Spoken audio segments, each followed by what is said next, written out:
This is the FRC Roundtable, coming to you all the way from Minnesota. Your host team 2052 KnightKrawler presents this weekly FRC gathering where FIRST Robotics Competition teams take cooperation off the field.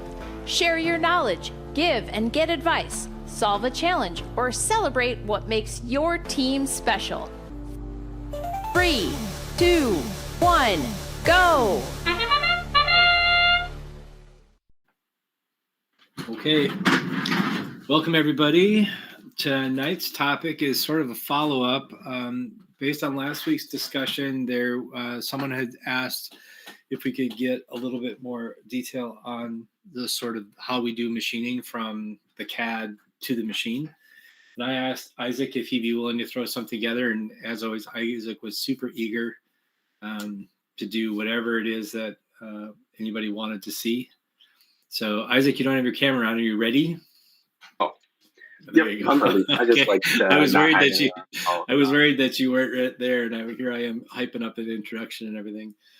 So anyway, Isaac is going to give us a run through of some more kind of step-by-step stuff, I think, based on the conversation we had earlier. So, Isaac, the floor is yours. Okay. I'm going to present my screen real quick. Let me get that pulled up.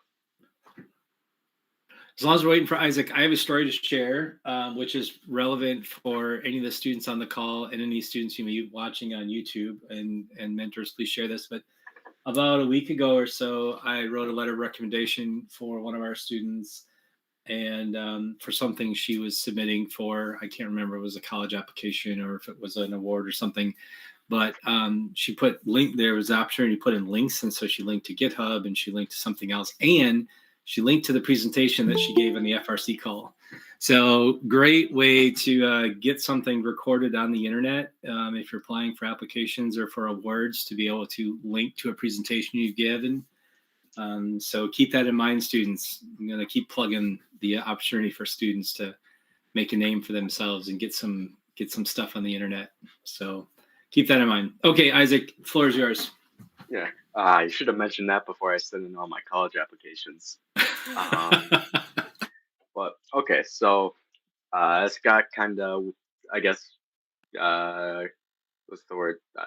Went over a bit earlier. I'm going to be doing a bit more step-by-step stuff today. So I'm going to start off with I'm going to go through designing an intake plate and the process through there. But that includes all the assumption decisions made prior to doing the CAD work. Then some bullet points down here. I don't want to read off this, but then after I make a part and kind of walk through how I do that, I'm gonna go on to using Fusion to setting up cam operations. And then feel free to raise your hand in the meet or interrupt me real quick if you have any questions or anything you want to add throughout the whole night. So real quick, some assumptions that I'm making going through this is that number one, I am going off an existing chassis model just to make the demonstration a bit quicker and easier. Then I'm going to be doing a static under the bumper intake based off of the 2024 season, and based off of what we did there or for this season. I'm going to have some key dimensions and parameters in a variable studio to call upon. Again, just to keep things quick and easy. Then I feel like I'm repeating myself, but to keep things quick and easy, I also have what hardware that I plan to use picked out, and I have some overarching plan for the robot. So I'm going to go over to my actual document. So I'm going to, I guess, go over making a version of this part based off an earlier version of our chassis. And so a bit of how it works is you have a motor here that drives a gearbox. Then you have one pulley driving this intake wheel, one pulley driving this intake wheel. Then they rotate in opposite directions. then it pulls in a note. So I have the older version of the chassis here. Before we learn that 1x1 for a frame is not a good idea. So what I'm gonna start off doing is I'm gonna like make a part studio that uses this as a context. So it'll be a bit more clear what that is in a second, but I'm gonna be able to pull like dimensions and lines off of this assembly in sketches and in a part studio. So what I'm doing is I'm putting a make connector down here, and that's at the bottom of the robot where the floor should be. Then I'm going to use the part studio and context tool up here, and I'm going to select that make connector I just put there. And that brings us to new part studio, where we can select stuff on that chassis model. So I'm going to start off with making a sketch on the front plane, and going to select all this bumper stuff real quick.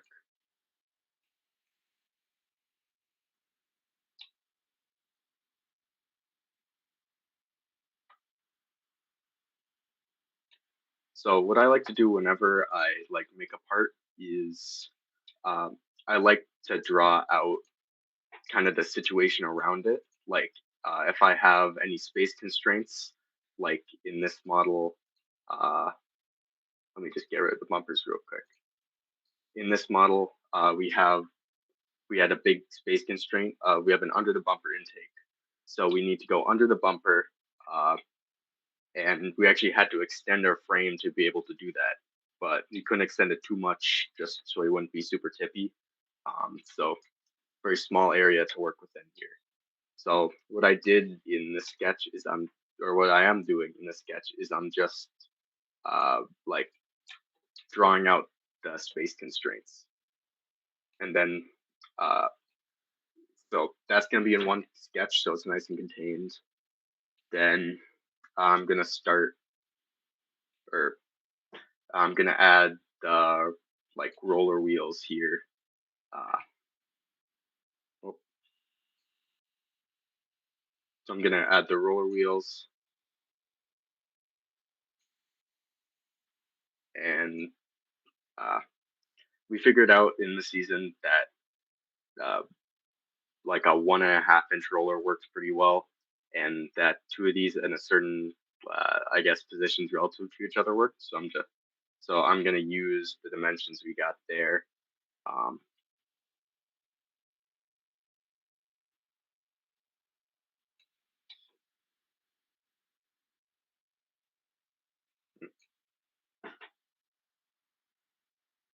Okay. So I'm gonna model out the roller wheels and where they should be relative to each other and relative to a note. So I'm just gonna put this a certain distance above.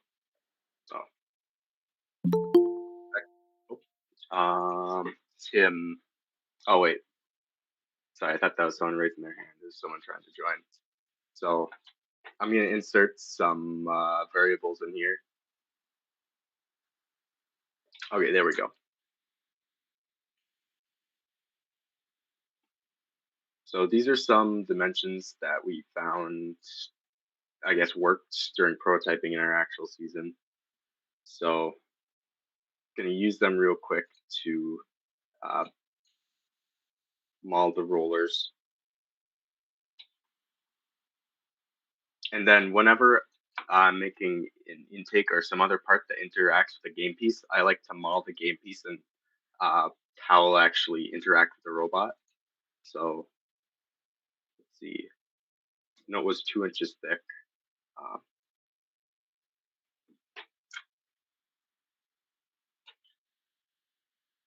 So on our actual robot, we had this one wheel spinning. Or we had the two wheels spinning in opposite directions, so it just sucked up the note. And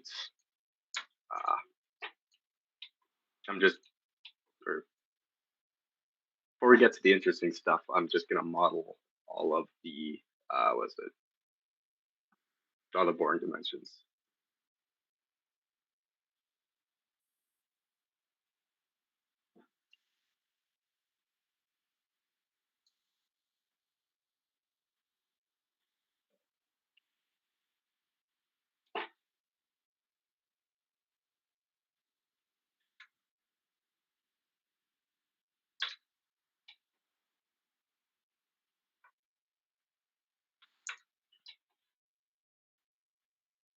Okay, so now I'm gonna add in like a Neo and all of the hardware to do stuff. So uh, whenever I'm working around like a motor or hardware and stuff, I always like to bring in or make an assembly and bring in the parts that I'm gonna be designing around to get key dimensions. Like for a Neo, that's gonna be its diameter, just so that, or that's going to be its diameter so that we can model around how much space it takes up.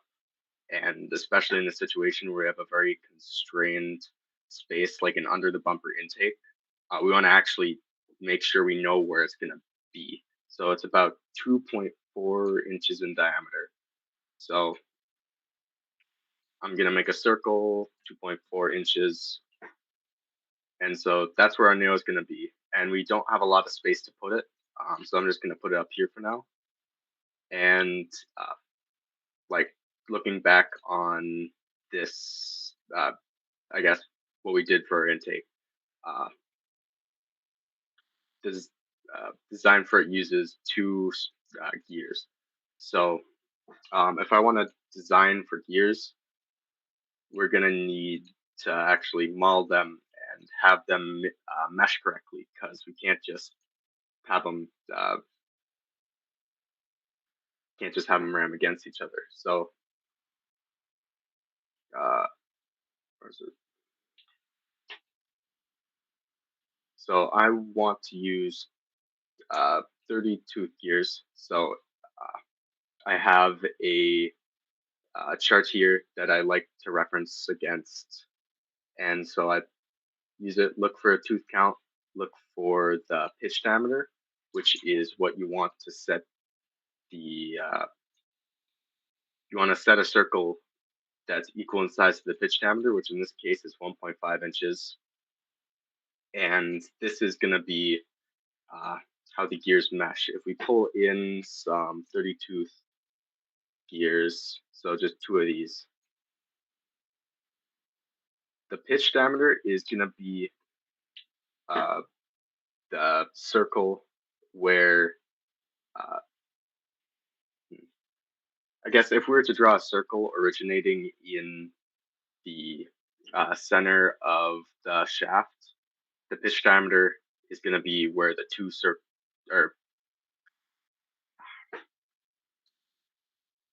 circles for each of the gears is going to be tangent, kind of shown here. Sorry, I was not as prepared as I thought I would be for this.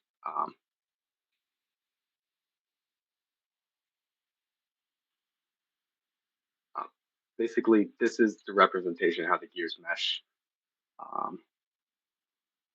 Then to design for pulleys, I like to use a calculator. So I know I'm gonna be using a, what was it?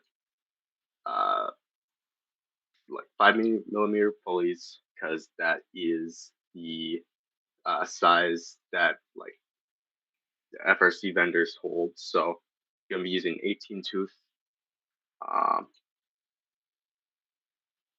So an 18 tooth pulley and a 24 tooth pulley.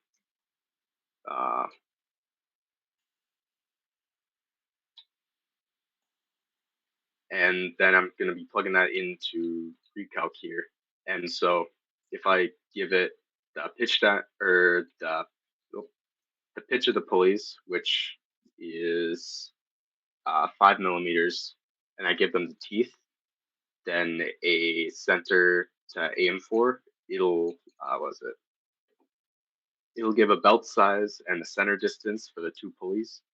So I'm gonna aim for about 3 inches here, and I get one for a small or an option for a smaller and larger belt around the 3-inch target center. Uh, so I'm gonna use a smaller belt, so 2.8, and that's gonna be the distance between the center of the two pulleys. So 2.8, and say I want one uh, center 2.5 inches apart. Just type that in, and then I get center distance.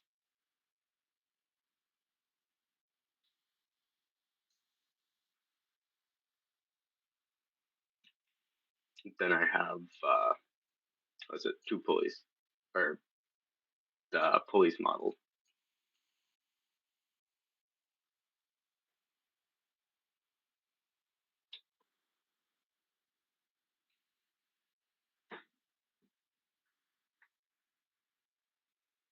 Um, so after like modeling the positions of the pulleys and the rollers, I like to like in a separate sketch to keep things organized. Uh, put in the holes and the actual silhouette of the plate. So I'm going to be using a bearing hole here, so that's going to be 1 1/8 inch. Plus, I'm going to add 5,000 inches tolerance, so that when you actually put in the bearing, it has room to, or has some wiggle room to slide in, and it's not just a tight press fit. And it's easier to take out to swap them, or to just put it in. It's easier. Then for these rollers, uh, I'm going to have a 1/4 inch hole for a bolt to go through. And I'm going to be using some holes that are existing on the chassis. So I'm just going to select these using the context.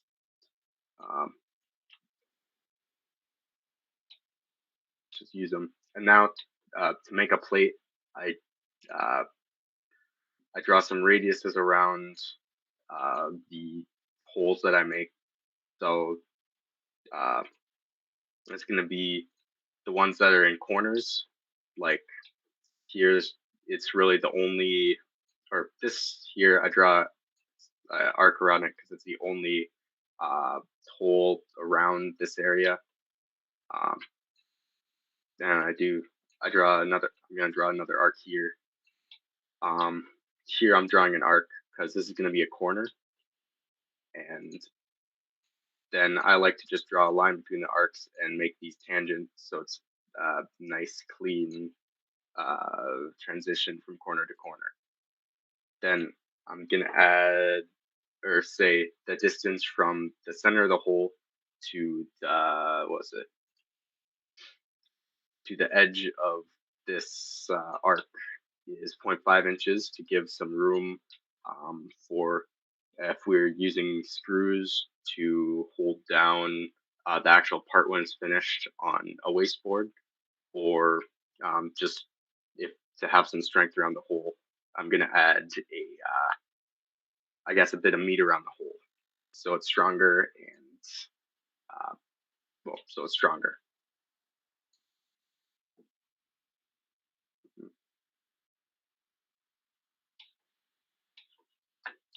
So then here I'm just gonna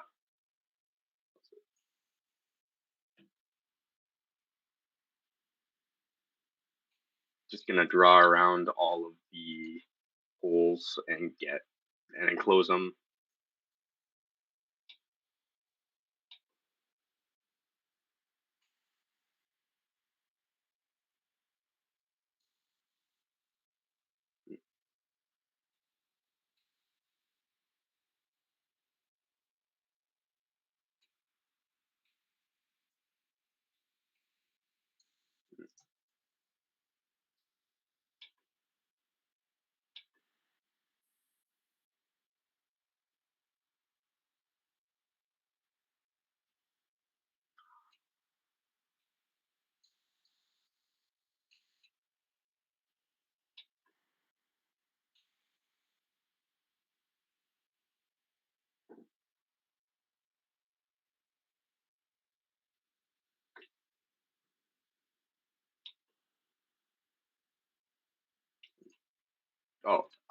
Then when I actually make a plate, I add a material thickness variable. So what's it? All of the material we have uh, for cutting on the CNC is most of it's between like 0.25 inches and like 16th of an inch. But a lot of it is weird sizes like 0.11 inch aluminum. So I just like to have material thickness where I measure the thickness of the material I'm going to cut. Then I add this in here. Then say I'm going to use a different material or like different piece of stock. I can just change it. Say I want to use a 1/8 inch piece instead of a 0.11 inch piece. Then I can just change the variable and it updates the part. So yeah. Anyway, so I'm gonna export this. So then when we go from part in OnShape to actually doing like CAM and programming for it, I always export it as a step so that we can actually take it into Fusion and like mess around with it and edit it. Unlike a STL where it converts it all into triangles and then you can't really select anything on it or change anything. So a step, it kind of preserves the model and you can work around it. And then I always like to give it a meaningful name. So here, what's it? Demo intake plate. And then export. Then we can pull that into Fusion, open it, open from computer, and then downloads.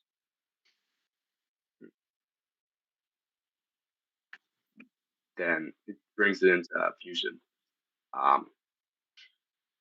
So in Fusion, I go to the manufacturer tab and then make a setup. And oops. And I always like to select the box point. This is going to be its 0 position where all of the operations are based around. So that's just kind of the origin. When we export the file, wherever we 0 on our machine is going to be where this box point we set is. Ben. Don't you want to lay it flat first? Okay. Yeah. So oftentimes I like to lay it flat. So have it. What I mean by that is lay it flat on the XY plane, so that Z is up, Y is back, X is side to side, or Z is up down, Y is front back, and X is side to side. And then that just kind of matches it up how it's going to be oriented on our CNC. But you can change what the what's it? You can change what the axes are in a setup in Fusion. So I'm going to select the box point here. So that's going to be our origin. And then to change it so that our y-axis is going to be, or to change it so our part is on the XY plane so our machine can actually cut it. I'm going to go and in orientation, I'm going to ignore or change from model orientation, which is how it's oriented in OnShape and how we export it, to selecting what the actual axes are. So I'm going to select the XY axes in this dropdown, and then it prompts me to select what my X axis is, which is going to be, I'm going to select one of these horizontal lines. So that's my new X axis. Then my Y axis is I'm going to select one of these vertical lines. And so it changes the axis to be how it would be cut out on the CNC. So the Z axis is up, the Y axis is front back, and the X axis is back and or left and right. So you can, I guess, change the orientation either of the model or of the or in a setup to like what was it? so that you can actually have your part laying flat how it's going to be cut. Because if I kept it in the default orientation, it would have thought, oh, I have this sheet of material laying like up. It would have thought that the material was like this and it had to cut out. Let's see, visualize this. So if my finger is the spindle, it would have thought that the stock was like this instead of like this. Anyways, so that changed our box points. So now we have to go and reset our stock to over here. And I'm going to flip that. Where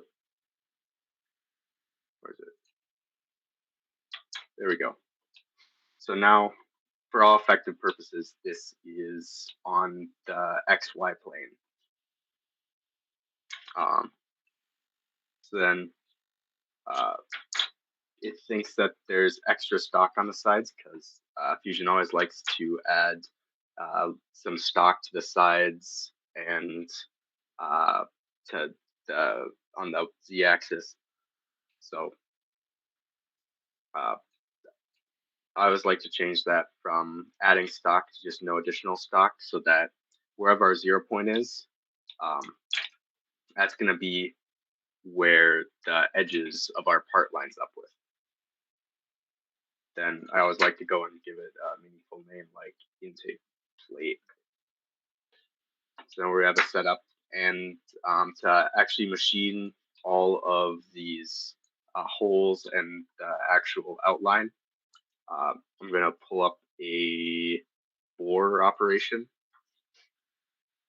So this, we need, where is it? So we select a tool. So I'm going to use upcut end mill, and then select the setting for it.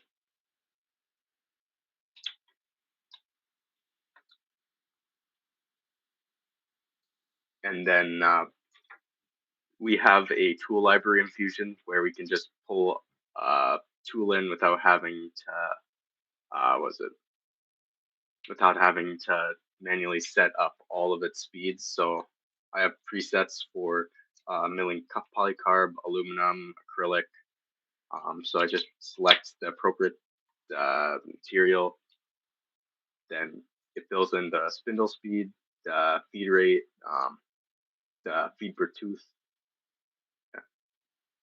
So then after we have our tooth selected and our speed set up, then to actually bore all these holes, you have to go and select them. So I select that one, that one, that one. I could go and select all these, but I'm going to hit select same diameter.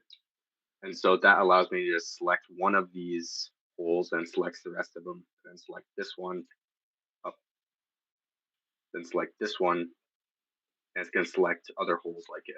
So that can speed up. That can just speed up the process of selecting what you're going to cut.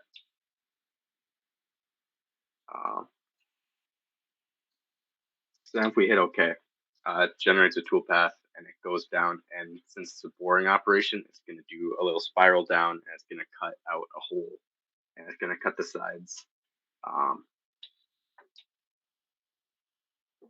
So after this operation, typically we would like stop for the next one and then go drill out or go and drill out the wasteboard underneath all these holes or some of these holes, then put a screw in there to hold down the plate. So then when we cut the like outside or the other holes, the part doesn't shift around. That just keeps the part secure.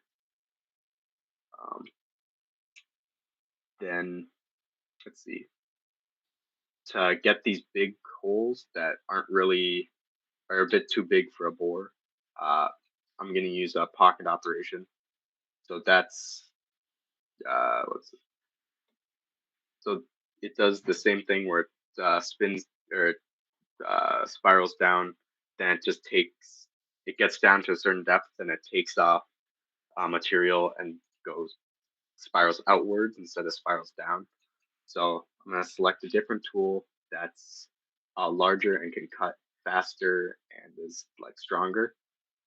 So I'm going to select 2 flute and then preset that I want. So aluminum. Then say I want to take,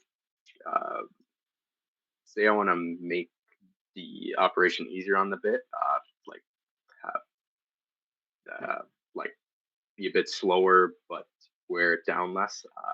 I can go and actually change, say, the feed per tooth. So that's how much it takes off with each rotation of the spindle. So changing that lowers the feed rate because it's taking off less, so the machine is pushing it forward less. But then I can change the RPM, and then that increases the speed. Oh, guess it doesn't. Jesse. I assume you don't have like an automatic tool changer on your router. We do not. So how we change our tools is we just we have a collet nut, we loosen that, and then we we don't have to zero it manually. We have we have kind of an automatic tool changer where it goes and like adjusts its height by pushing down on a pad, and when it makes contact, it sets a new zero or a new Z0, but it's mainly manual. Do you think you're saving a lot of time by bumping it up to a 1/2 inch ML if you just run one part? Just curious. I would say generally it can save time because the 1/8 inch, or normally for the holes we use an 1/8 inch end mill just because that's what we have that can get in those tight spaces. But when especially when we're working with aluminum, the larger end mills can just take so much punishment, so you can run them faster. You can take more material off with each pass, and so it does end up being faster, especially if we use the like larger end mills. Okay, thanks. Scott? You also break fewer bits. So if you're trying to do a large contour like this with an 1/8 inch end mill, a high probability of breaking an end mill if you keep it small. I will say that back when I'll interject a little bit here. Back when we were researching what CNC to buy, we bought the Amio X8. I talked to a salesperson for, I don't even remember which CNC manufacturer it was. And we were talking about buying a tool changer, and he said, if you're doing 3 or fewer mills in an operation, the return on your investment for a tool changer isn't really worth it. If you're just doing one tool change, just do it manually. So we didn't end up buying a CNC that had a tool changer because we were advised unless you're doing lots of tool changes, you can get by without it.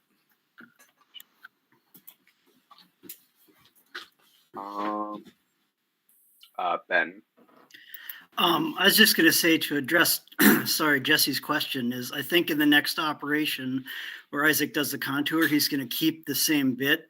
So it's faster to do these 2 bigger holes with the larger bit than the smaller bit.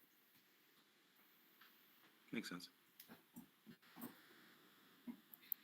And then did you have something else, Scott?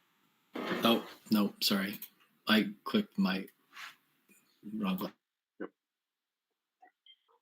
Yep. Okay, so yeah, so we're using larger bit for this operation and for the next one. So for these pockets, I'm gonna select, or with the bores, I selected the whole hole, like a cylinder, like the whole cylinder as a selection.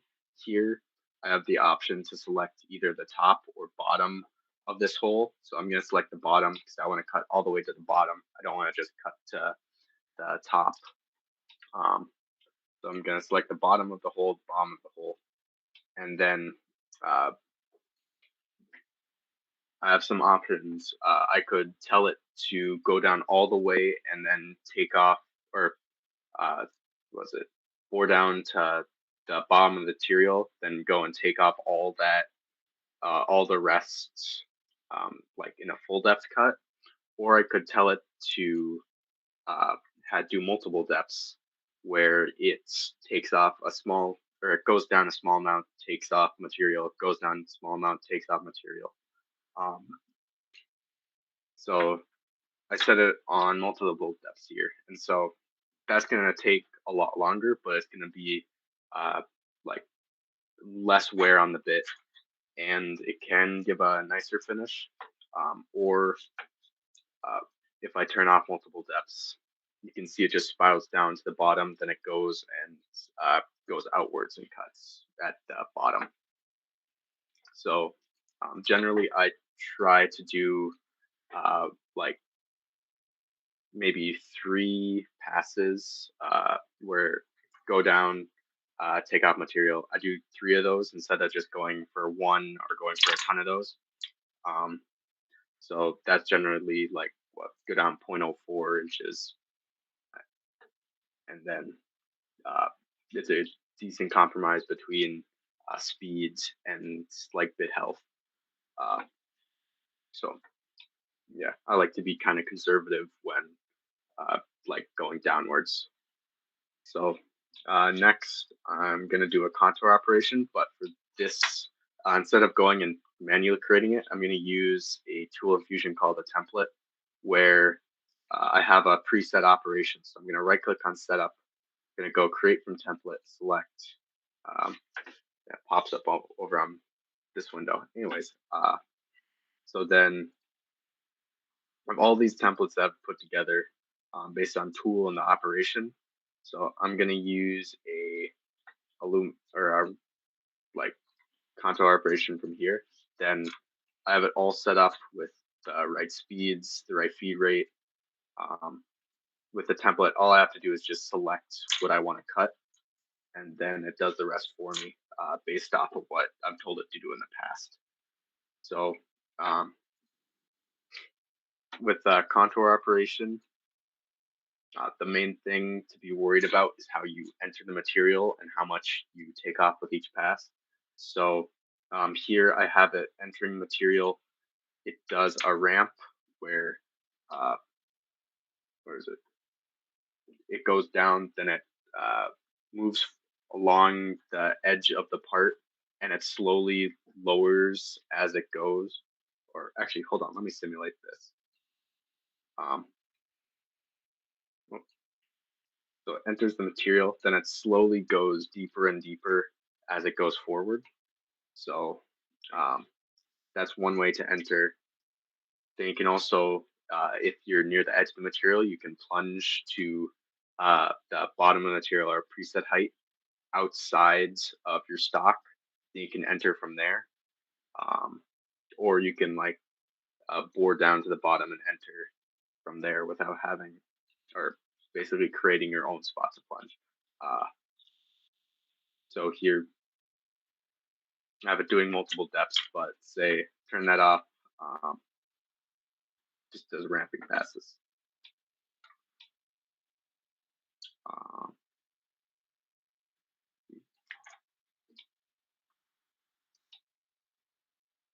So then after, say this is fully cut out, and it's, say we had a dull tool or something, which would cause the edges to not be very clean, or was like, just if there's a big burr on the edge of the material, we have some chamfer bits that we can use.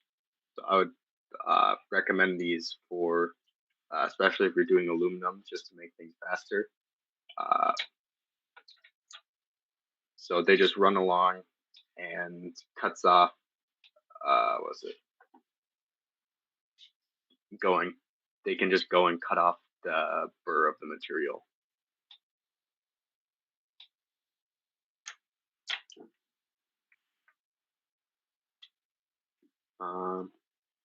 Yeah, I think that's all I got.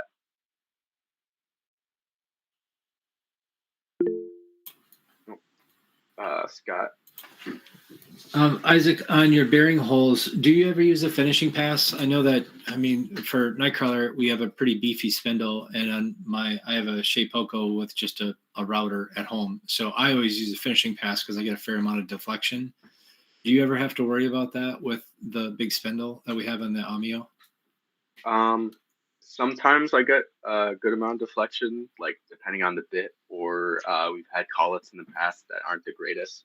But generally, if I like to add a bit extra tolerance to not have to do a finishing pass, so kind of accounting for that before actually doing the cam. But yeah, to do a finishing pass, you can do it. I don't know. Sometimes I do a different operation to do that. Say if I really need something to be super accurate. Clay. I would love to see you set up a template. We used a similar workflow from OnShape to Fusion to our CNC machine, but I have not had a chance to. I've not seen templates before, and that looks like such a time saver. If you've got a recipe that works, just to keep using the same one. Yeah. Okay. Here. Well, It can be a simple one, just the basics is fine. Yeah. Okay. So I'll do a contour one. So, say I want to cut there, and I want to make a template for. Let me just find the tool. So I want to make a template for this tool on this material. So I do all my stuff. I hit OK. Then, so to set one up, so you have your operation, you right click on it. Then at the bottom here, there's a store as template option. So then pops up a little window. And so you can name it, you select where it goes, you can even give it a color code. And so say this is ALG3, or so say I name it, then again, to call upon it, go to setup, hit create from template. Then it should be, where is it? I think I lost it. That's okay. I got the important part. Yeah. That's super helpful. Thank you so much. Yep, no problem. Ben. Oh, I was just going to say also with templates, you can do multiple operations in a template. It isn't just one operation. You can set up a template for like a bore and a contour. Yeah. So you like clear, you hog out the hole and then you do a finishing pass along the outside of it or something like that.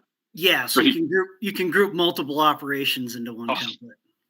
Yeah, I love that. Thank you. Scott.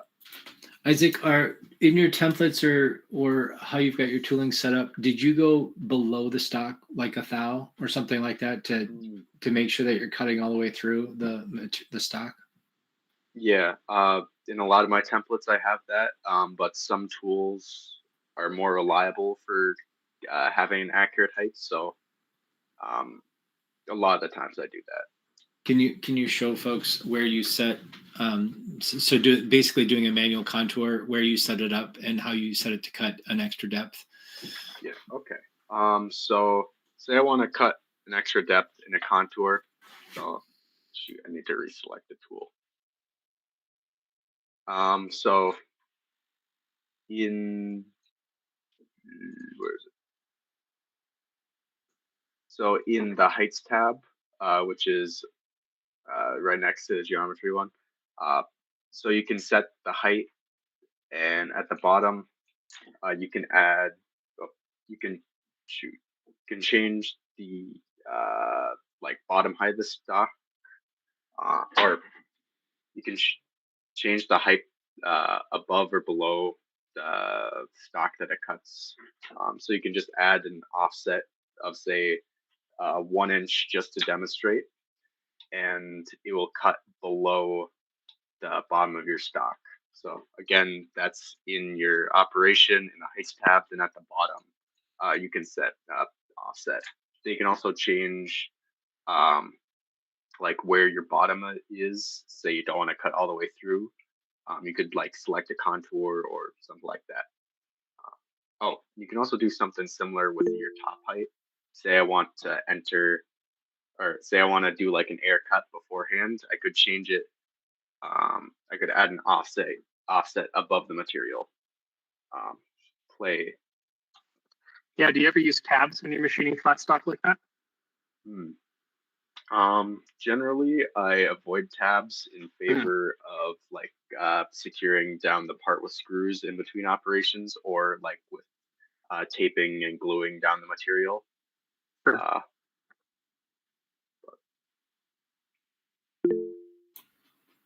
Scott. So cutting on my Shapeoko, I will share that I always do an air pass because I'm almost always dealing with stock that's got a little bit of a warp in it. And my CNC is just got a router. It doesn't have a spindle, so it's not very strong. So a lot of times I'll do maybe 2 thou or even a 4 thou air pass, which means that the end mill should run the entire cut and never touch the stock. And then as it lowers down, then it'll start to dig into the stock. But of course, we're using scrap aluminum that oftentimes has been leaning up against the wall. So it's got a bit of a cup or a bow in it. And so a lot of times that air pass will actually end up starting to cut into the aluminum. And so if you got an underpowered machine like an X-Carve or a Shapeoko or anything that's running just a router instead of a spindle, making that a habit of doing one complete air pass is generally a good idea. Also, a lot of polycarb that you get, has varying thickness in it sometimes, and so doing an air pass on polycarb can be good too in an underpowered spindle, so that you don't end up digging way into the material too early and either dulling your bit, or if you're running an 1/8 inch because you're doing a small cut and you're running an 1/8 inch end mill, that's a good way to break an end mill by taking too big of a bite on your first pass. So I like doing an air pass because I have an underpowered machine, but if you've got a big machine, adding an extra couple of thou is probably not going to make that big of a difference for that first pass. I will say though that digging into the wasteboard, a thou or even 2 thou, you're going to have to surface your wasteboard sooner, but I would prefer to do that than to have to break your part apart because you've got a thou of extra material on the bottom, and then you've got even a tougher time doing cleaning up the edges because you had a little bit left over.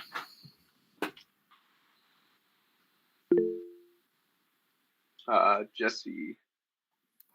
Do you use any coolant when you're running aluminum? Yeah. We use isopropyl alcohol as coolant, and then we just have a mister set up to spray that on. We use isopropyl because it can evaporate easily. Clay. We often will use a combination of like an occasional spritz of WD-40 and then a compressed air sprayer to clear chips.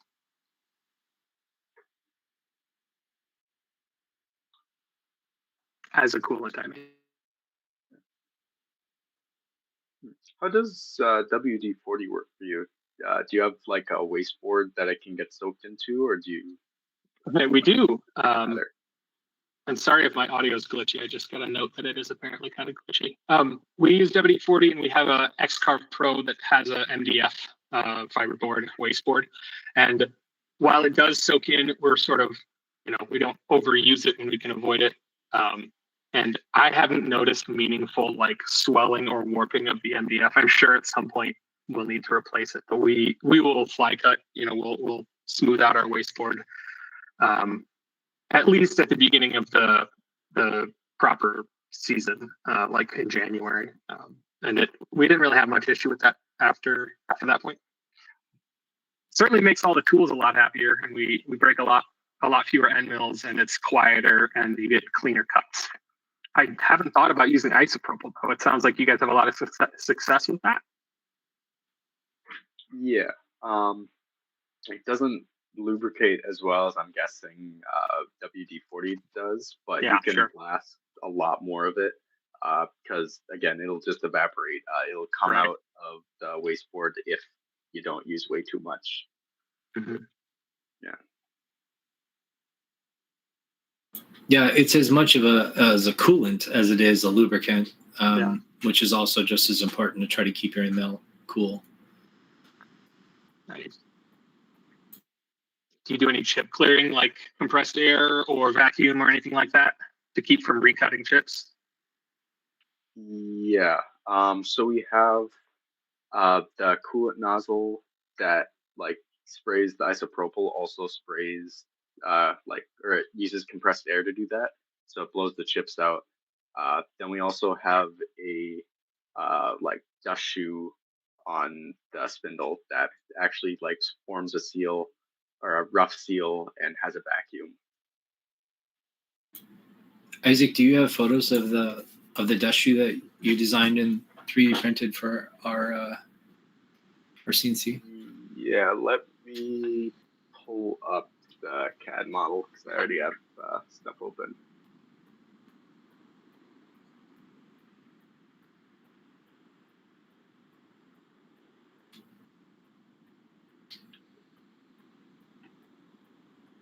Yeah, so let's see. So this just slides onto the spindle. It has an area for actually maybe a what's it? I'm gonna stop sharing for a second. A picture will work better. But so yeah, it comes apart and it has some like plastic on the bottom to brush. What's it? To I guess keep chips contained and keep them around the vacuum so that it can suck up the chips.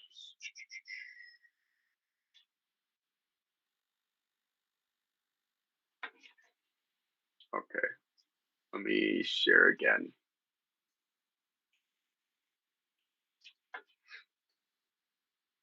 Okay, there we go.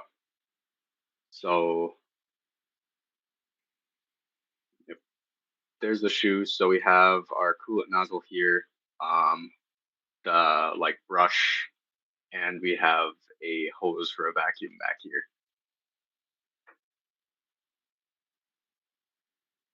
Yeah. Oh, oh. Laptop just froze for a second.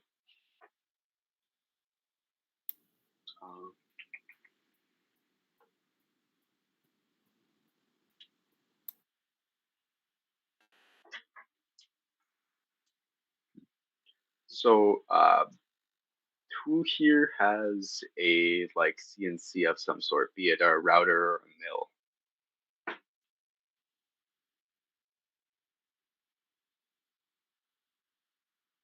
Okay, does anyone have a mill that they use? Clay? Yeah, no, Mythic has got a Tormach PCNC 1100, so 3-axis knee mill. I think it's, God, I don't know the dimensions off the top of my head, but it's got a 1.5-horse spindle on it. It's like one of the older Tormach models. It's really powerful, and it's like great for if you want to machine a block of aluminum that a flat CNC router table won't really handle very well. Yeah, and we end up using that. We use the same workflow you just described here, from OnShape to Fusion into the Tormach. And since we use an X-Carve Pro for a lot of the simpler cuts that we do, we use the built-in easel software that comes with X-Carve. That's, if you're just doing simple stuff, you just need to cut out a flat pattern that isn't particularly complex or have super high tolerance. That works great, and it's really easy for people to get set up with. Whereas, as I'm sure you're aware, the learning curve for Fusion is a little bit steeper.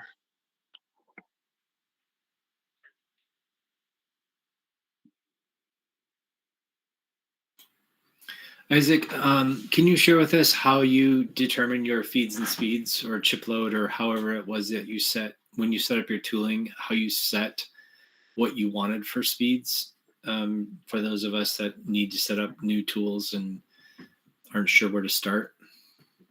Yeah. Okay. So for setting up feeds and speeds, I generally have a, I have a file where I just have like some, something like a little slot to cut, and then I run a program. And so I start with, say, new bit, or say I have a new bit. I start with like a really conservative spindle or a high spindle speed, low chip, low chip, what's it called? Oh, low feeds per tooth. And then so I run a simple operation. Then I change like either up the feed per tooth or the spindle speed or something. And then based off of like how the bit sounds when it's cutting, the look of the cut, and stuff like that, I just kind of trial and error, and then use the feedback from the machine. And that's sometimes if you go a bit overboard or run them a bit too hard, you can get the flutes clogged, and then you have to get them unclogged or just throw away the bit. But generally, that's what I do. So some things that I've watched on YouTube in terms of figuring out, am I cutting well, is how does it sound? So exactly what Isaac said, his sound turns out is a big indicator. Maybe that's only on hobby machines, but does the bit sound like it's struggling? That's an important one. When you take the bit, when you're done with a cut, the bit should be so cool that you can pretty much just touch it with your hand. Otherwise, if it's hot, that means that usually that means you're not taking enough material away, because when you cut the material actually takes the heat from your end mill.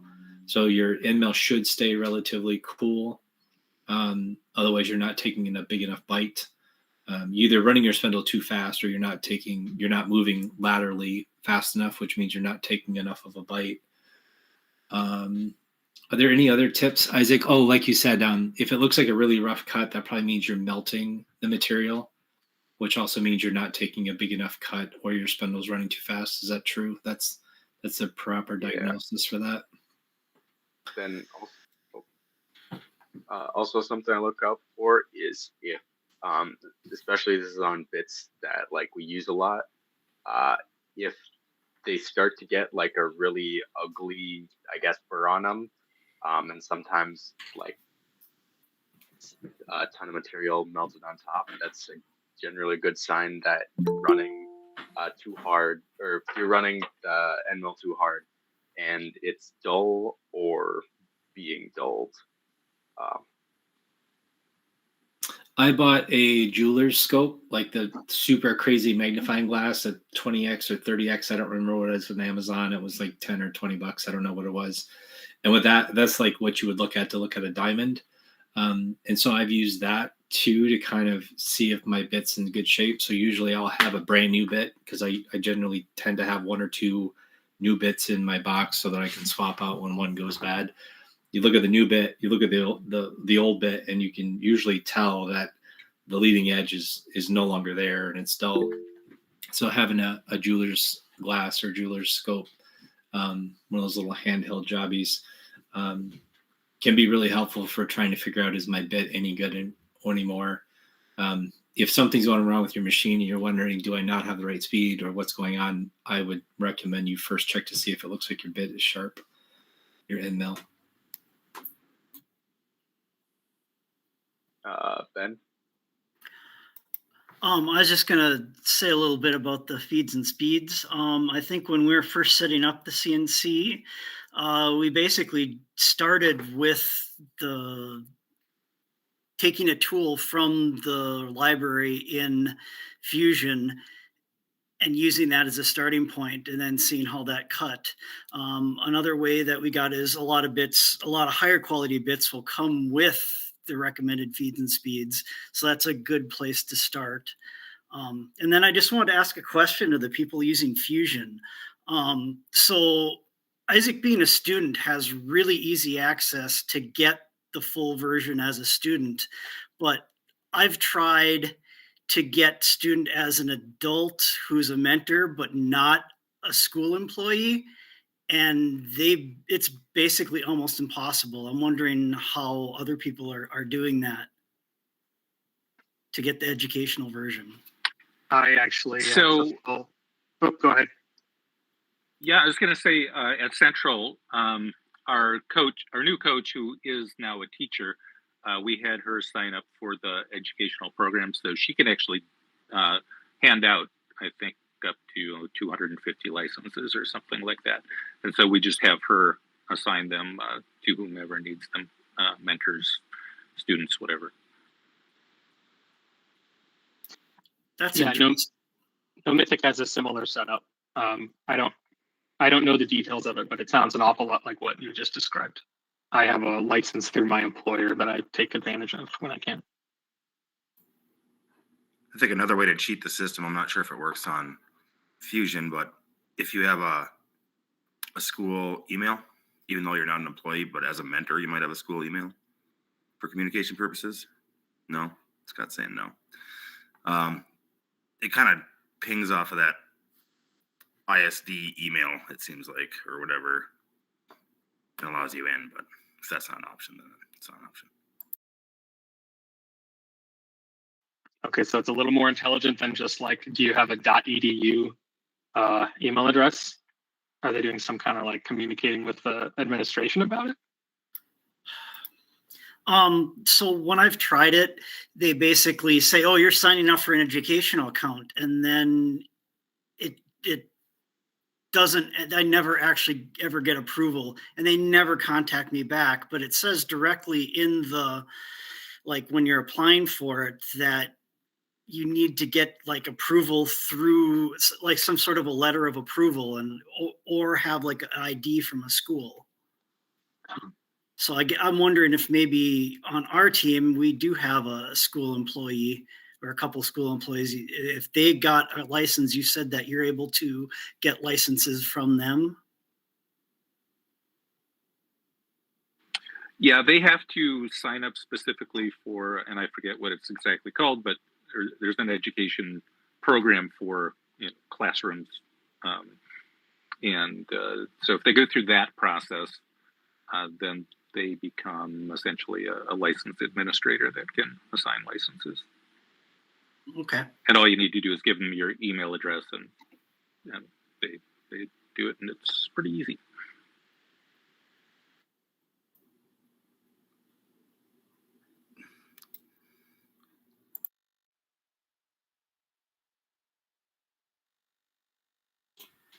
I want to go back to one of the things that I think Ben said, is that a lot of the really nice bits come with feeds and speeds recommended. But if you're running a low power machine like I am, usually you can never get your machine to those specs.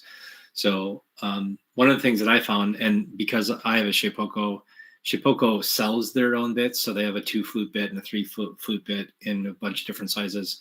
So that's usually where I will go for starting feeds and speeds. So I'm sure Xcarve, they probably have a built-in library that you can start with. So you can find something that's the same size and the same number of cutting teeth, whether it's an upcut or a downcut or whatever, and start with that as a feeds and speeds. So that's my recommendation if you're running a underpowered machine. If you put in the manufacturing specs, your machine probably can't get there with just a router. But usually if you look someplace else, you can find something similar. And then, like Isaac said, you can set up your standard test cut path where you cut an oval or you cut a circle, and then slowly change your speeds or change your ramp or whatever it is until the bit starts to complain. That's generally the way that I've seen people on YouTube do it as well. Yeah. So we have an Xcarve Pro that does have a spindle, more than just a router, but the tool library, like they don't publish any feeds and speeds for aluminum, even though the machine is certainly rigid enough and powerful enough to cut aluminum quickly. So I would caution anyone interested in getting an Xcarve Pro and hoping to cut aluminum out of the box with it. We've sort of been figuring it out as we go on that machine. It's got lots of stuff for any kind of wood or plastic you can think of, but not metals. Even though it can do it, they just don't support it directly.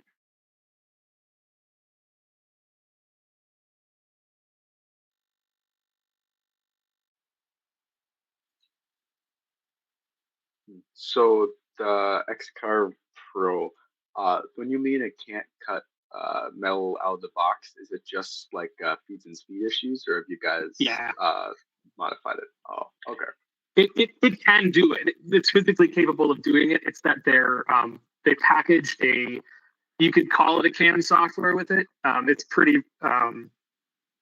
It has much fewer like levers and dials than Fusion 360 or something like that. And so it has a bunch of templates essentially, as you had made for their half dozen bits that they sell, and fiberboard, MDF, polycarb, acrylic, and then it will just work. It'll cut great. Like they've dialed in these recipes for you, but it doesn't include any recipes for cutting aluminum, for example. It can, and they sort of say, yeah, you can do it, but we just I think it's far enough out of there. I don't know what their reasons are, but they don't have any templates for it, any recipes for it. But we cut a lot of aluminum on it last year. It did fine. Does anybody have any YouTube channels they like to watch? I mean, if you're doing machining and you're new to machining, I'm guessing you're spending a ton of time on YouTube. Because I have a Shapeoko, I was introduced to a guy named Winston Moy, and he's got a YouTube channel called Winston Makes. I'll put it in the chat here. I've learned a ton of stuff watching his channel. He's obviously running Shapeokos, and I don't know if he's got other CNCs as well. But I really like his explanations of how he's doing setups, and Isaac briefly mentioned using a masking tape and super glue. I learned a ton of different setup type tips from Winston. He has a ton of content, especially if you're running a lower powered machine. I really like his videos because he gives you good kind of practical hobbyist type of advice for cutting stuff, including hard stuff like aluminum. In fact, I think he even cuts some steel on his machine, and this situation of don't try this at home, but if you know what you're doing, you can actually make it happen. I recommend checking out his channel. Does anyone else have any other channels they look at a lot, or other resources they do for CNC machining? I just posted another one in the chat. NYC CNC.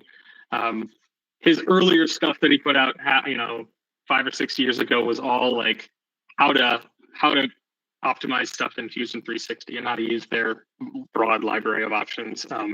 His business has taken off like crazy, and the content of his channel is different than it used to be, but there's still lots of tips and tricks buried. Actually, here I'm gonna link I'll link something else in the chat. That's a playlist of Fusion 360 CAM tutorial for beginners.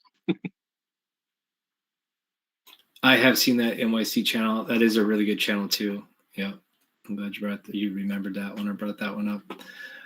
Where are people buying their end mills from?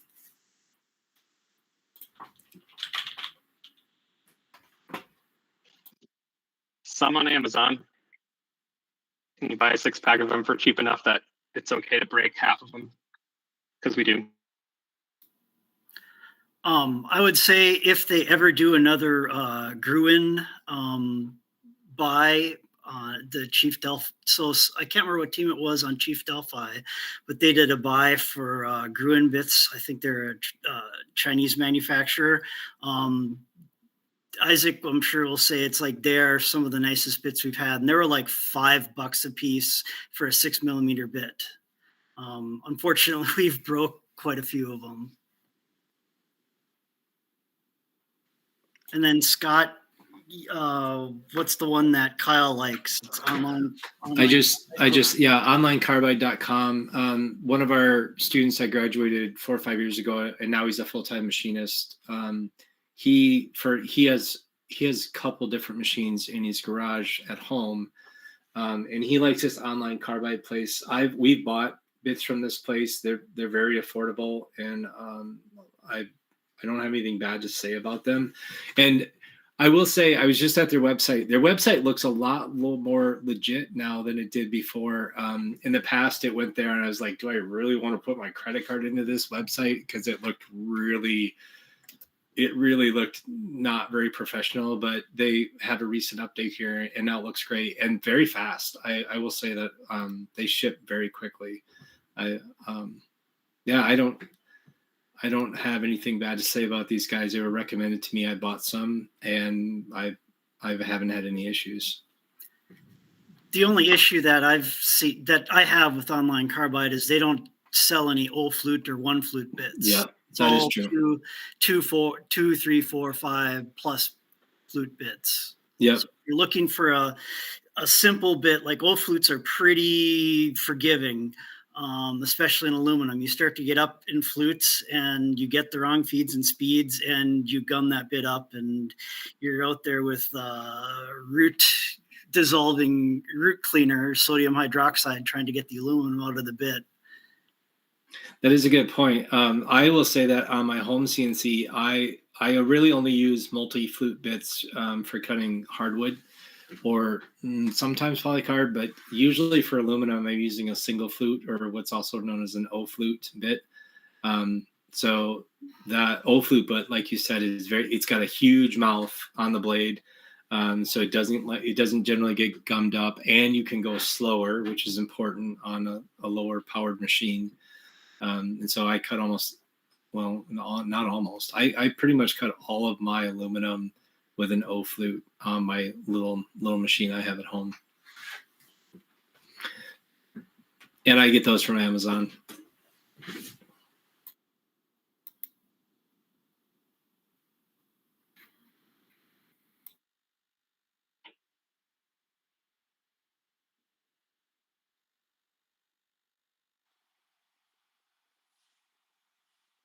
I'm sorry I'm late. I have a question about lubricants. We have a CNC that we just got that honestly, we're just trying to figure out what we're doing with a more powerful machine than a mostly printed CNC made out of like 3D printed parts and conduit. We did all of our polycarbonate on that, and it's honestly the limit. And now we've got a decent CNC, and we've been sort of spraying WD-40 into it as it goes, which is fine. But you don't really want to do that for 30 minutes as it's doing a big part. What do you do for like the lubricant and or a compressor or some other little nozzle? Because we've obviously, we don't know what we're doing. We're trying to figure it out. You got it pretty well dialed in already. That's what I do. Okay. We have a machinist that's just joined the team who's like, well, just get a can of WD-40 and spray it in there as you go. And when it starts looking gloopy and it's not like got a lot of liquid, you spray more in there and you brush it away with a paintbrush, which works. But it'd be nice if we could sort of watch it and wait for something bad to happen rather than constantly monitoring.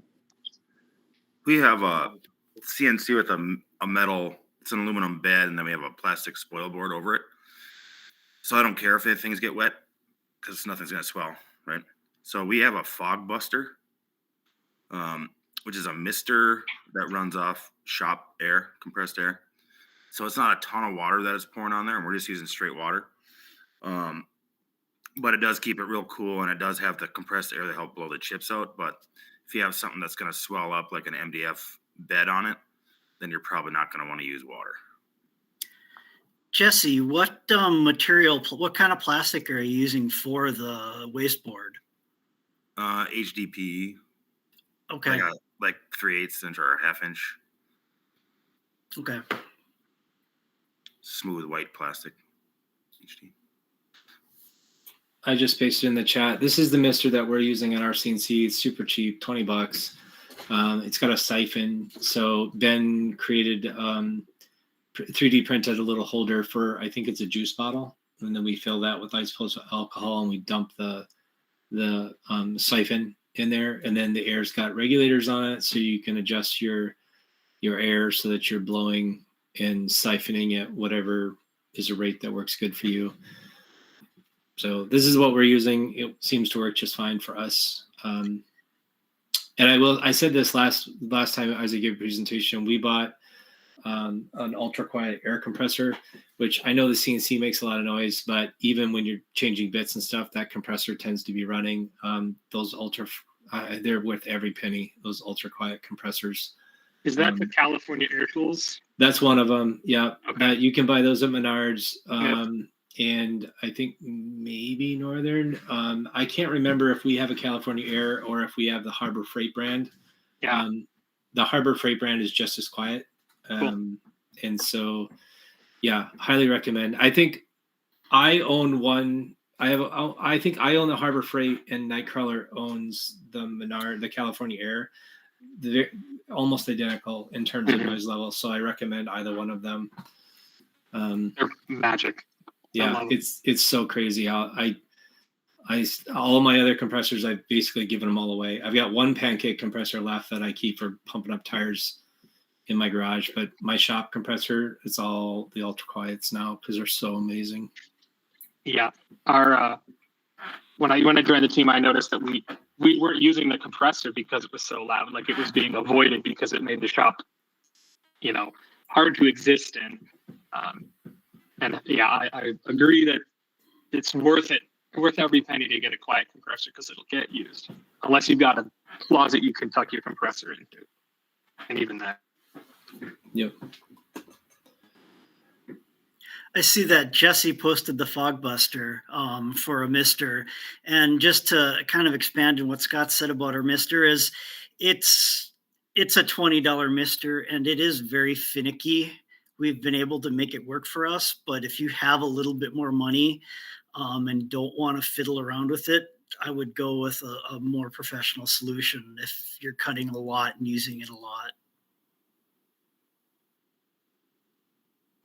Yeah, I don't use my machine just for robotics. I teach at the high school too, and I have a manufacturing class, and we use it for that. So the team wasn't buying it, the school was buying it, so it was worth the investment to get something. And I haven't had to mess with this at all. Like, it is, you hook it up to Shop Air and you put whatever you want in there, and it works. It just works.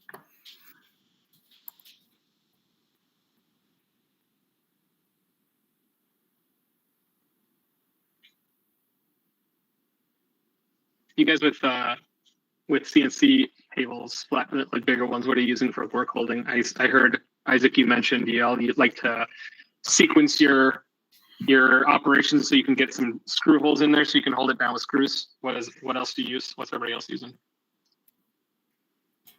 My home table, I've got a setup where I put, I think it's every 4 inches. I put it. I manufacture a waste table for mine, and I make holes for T-nuts. So it makes the flat part for the T-nut, and then it drills all the way through the table. And so when it's time for me to make a new waste table, I'll put a piece of MDF on it, and I'll run the pattern, and it makes these 4-inch holes for T-nuts. And then I can hold down the outside of whatever my stock is that I'm cutting with basically clamps that you run into the T-nuts. And then once you've got your hold down holes cut, then I do what Isaac said, where you drill holes into the waste board, you put in just sheet metal screws, and then now you're holding both your outside and your inside piece. But I have T-nuts in my waste board that I put in whenever I change out and make a new waste board. Isaac, do you want to talk about the glue and tape that you've been working with? Yeah. Okay. So I got this by watching Stony CNC. I was gonna put them in put a link to them in the chat, but I couldn't really find any informational videos. But what they do is, Ben, can you pull up like the actual tape or the actual specific tape they use? Put that in chat. Yeah, I can do that. Yeah. So they have a specific tape they use that 3M makes, and what they do is they lay a piece flat on their table, either on wood or aluminum. Then they put another piece on their actual stock, on the bottom of it, of course, and then they put some super glue on one of the pieces of tape and some accelerator on the other. Then they either use then you just either push it down and don't line it up if you don't care how well it's or how square it is relative to the table. Or I've used in the past like dowel pins that I bore holes into the table and then put a pin in there, and I use that to line up and do that. So I guess the thing to keep in mind with if you glue and tape is to use a good amount of super glue, but don't use too much where it gets on the table, because then you either have to scrape or surface it off. And then also if you can't put too much force or you can't generate too much heat, or else the actual adhesive on the tape is gonna start to let go and either fling your part or shift it, and that's broken quite a few bits.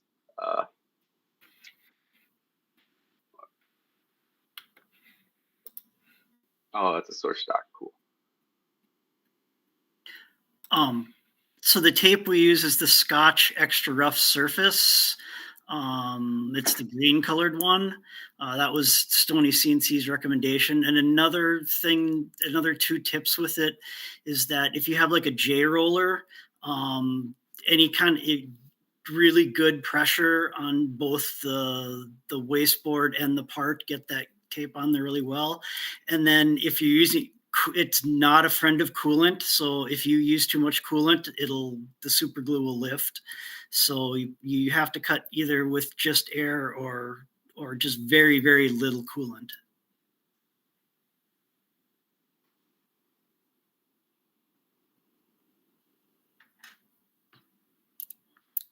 Yeah, another thing I want to add with it is it's not the greatest for smaller parts just because of how much surface area you have on them, but for like a larger part, or if you have like a really thick piece of stock, it works great if you don't really have any other methods to hold it.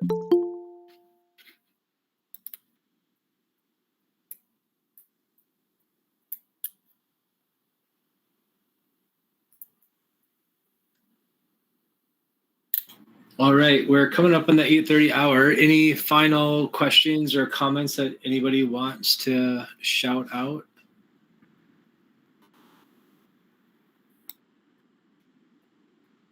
All right, well, big hand to Isaac once again. Isaac, we always appreciate you coming on and giving us a demo and a presentation. It's always fantastic, and it's awesome that you're willing to, especially on short notice. I asked Isaac, I think on Wednesday, if he'd be willing to do this. And of course, Isaac never says no, and always does a great job.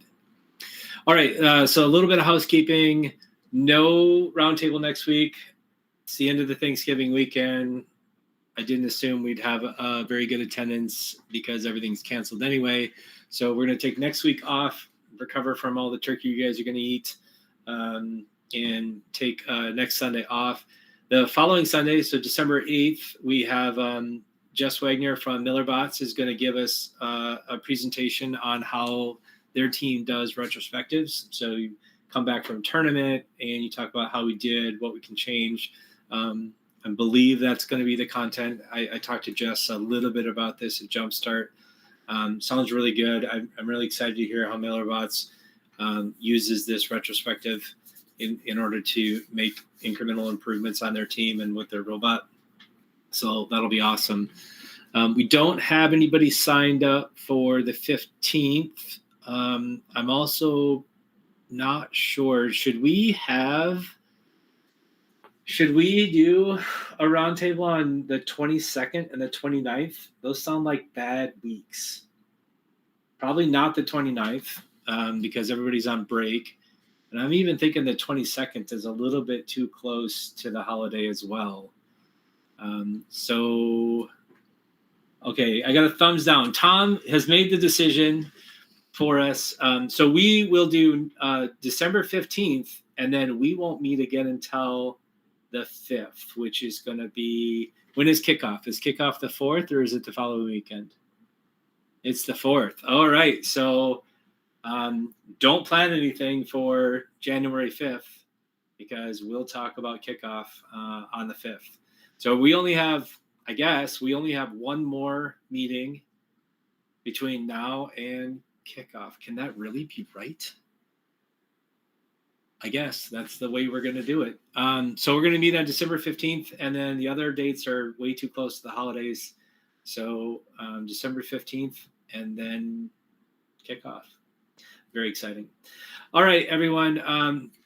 See you all on the 15th, and then again in January. Have a great night. Thank you.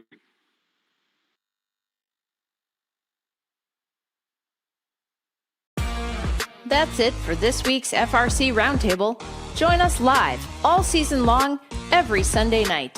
Visit the website at team2052.com/roundtable to sign up for weekly invites. In the meantime, keep building, keep learning, and we'll see you next week.